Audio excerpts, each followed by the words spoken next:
Transcription number 91.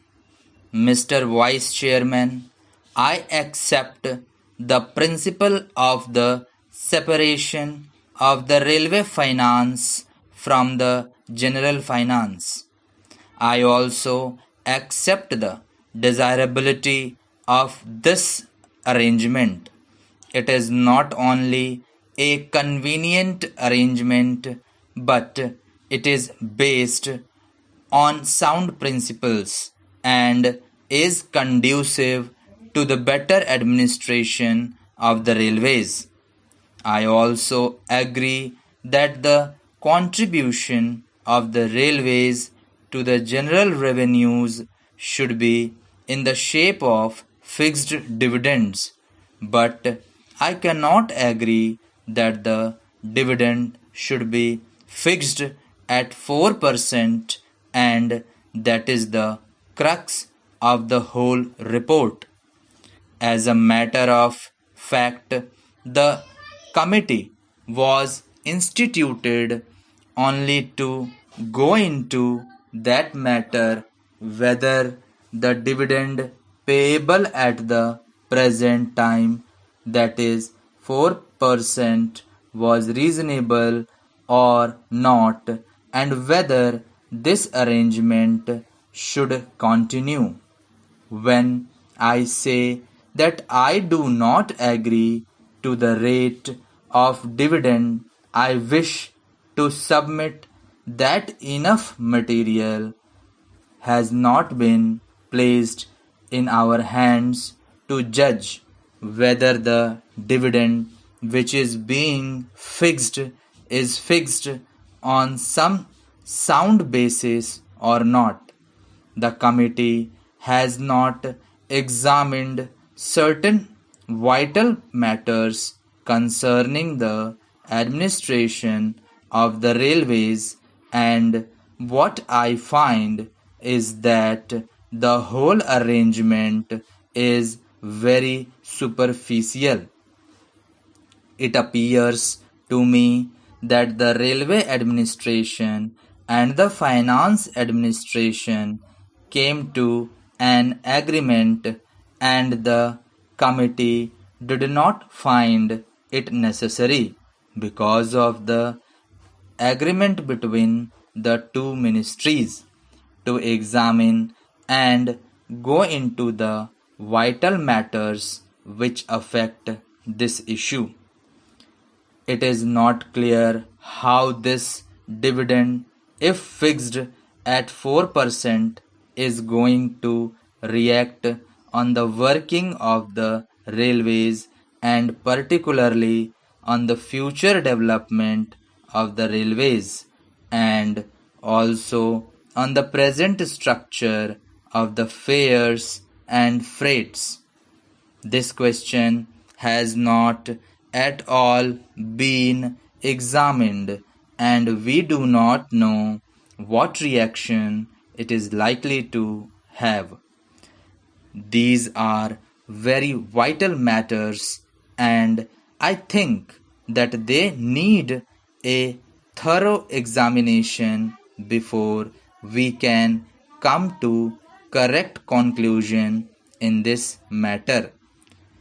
As we know, there is a pressing demand for reduction in the railway fares, particularly for third-class passengers.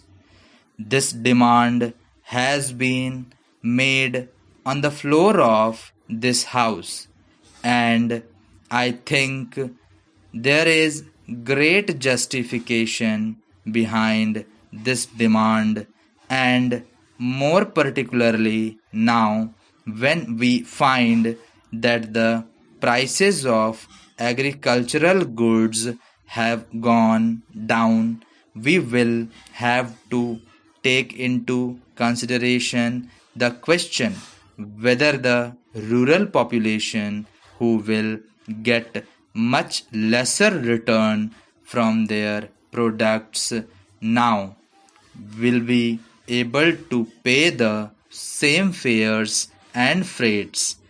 I also wish to draw your attention to the fact that the Federation of Indian Chambers of Commerce had submitted a memorandum to the Honorable the Railway Minister asking him for an examination and revision of the freight structure.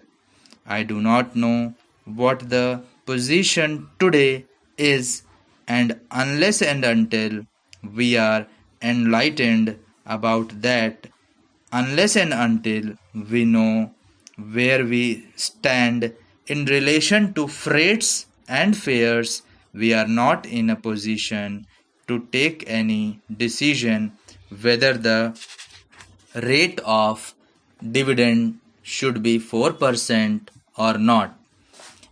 I should like to ask the Honorable the Railway Minister whether, in view of this strong demand made by the people through their representatives in both the Houses of Parliament, and in view of the changing economy with which we are faced, he can give us an assurance that he will be able to discharge his obligations and responsibilities and commitments, that he will be able to pay a dividend of 4%, and yet he will be able to reduce the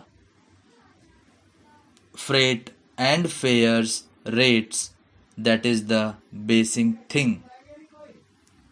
Another important factor which has to be taken into consideration is the development schemes.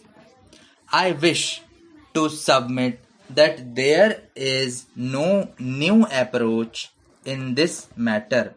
I find that we are going about in this matter in the same frigid manner, and the aspirations of the people have not at all been taken into consideration. The Honorable Railway Minister will remember that during the budget speeches made on the floor of this house as well as in the other house, there have been incessant demands for the development of the railways. I don't know what he thinks about it and how he thinks that after paying this dividend at 4%, he will be able to meet that demand, and he will be able to find a way for the railways to expand their economy as they think it proper, as would meet the demands and aspirations of the people. In this connection, I wish to invite your particular attention to the facts. I will be happy if we could pay even a larger percentage, but the fact is that we must be sure that the railways are in the present circumstances in a position to do so, and yet discharge their responsibilities and obligations and satisfy the needs and demands of the people, which are legitimate and justified. Now, when we fix the dividend at 4%, what happens is that we also fix that of those projects which are to be considered as remunerative at 5%, because the railways want a margin of 1%. What actually happens is that when we fix it at such a high level, because of this percentage, we find that not many new projects are really taken up, and we have been seriously disappointed in this matter. I therefore think that in the present circumstances, the railways cannot afford to pay a dividend of 4%.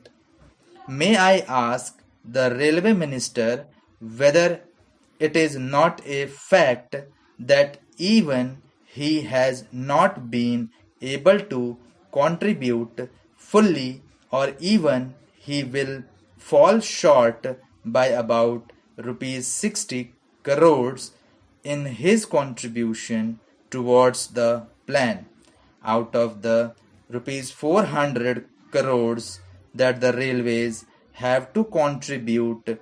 I find from his speech that they are faced with a net shortfall of about rupees 62 crores.